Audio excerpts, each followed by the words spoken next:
अस्सलाम वालेकुम all friends, कैसे हैं आप? आई होप कि आप सब ठीक ठाक होंगे और मज़े से अपनी लाइफ को एंजॉय कर रहे होंगे। आज मैं लेके आई हूँ आप सबके लिए सर्दियों की सौगात, मज़े मज़े की देसी मुर्ग की यखनी, जो कि बनाने में बहुत ही आसान और खाने में बहुत ही मज़ेदार, यमी एंड टेस्टी बनती है। बच्चे बड़े सब शौक से खाएंगे। आप लोग एक बार बना कर तो देखें।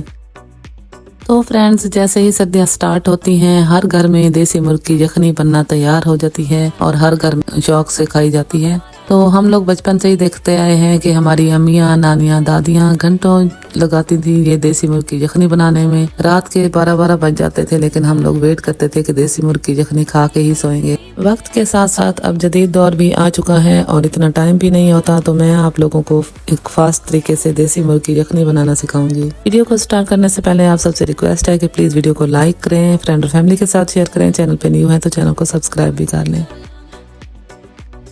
बिस्मिल्लाहिर्रहमानिर्रहीम। यहाँ पे मैंने 2 लीटर पानी लिया है, जो कि पक के आधा हो जाएगा, यानी कि 1 लीटर बचेगा। अब हम इसके अंदर चॉप्ड मसाले ऐड करेंगे, क्योंकि साबुत मसाले यखनी में अच्छे नहीं लगते हैं। चॉप्ड मसाले से यखनी बहुत मज़े की बनती है।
यहाँ पे मैं हाफ कप केचप ऐड करूंगी, इससे यखनी का टेस्ट और भी मज़े का हो जाएगा।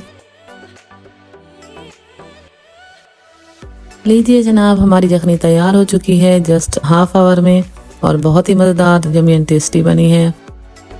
मुझे उम्मीद है कि आप लोगों को ये रेसिपी पसंद आई होगी। आप लोग सर्दियों में बनाएं और अपने बुजुर्गों को, बच्चों को और सबको सर्दी से बचाएं। अगर आप लोगों को हमारी रेसिपी पसंद आई है तो प्लीज वीडियो को लाइक करें, फ्रेंड और फैमिली के साथ शेयर करें। चैनल पे न्यू है तो बेल के साथ सब्सक्राइब भी कर लें। शुक्रिया, जज़ाकल्लाह खैर। मिलते हैं किसी नेक्स्ट वीडियो में। तब तक के लिए अपना और अपने प्यारों का बहुत सारा ख्याल रखें और मुझे दुआ में याद रखें। अल्लाह हाफिज।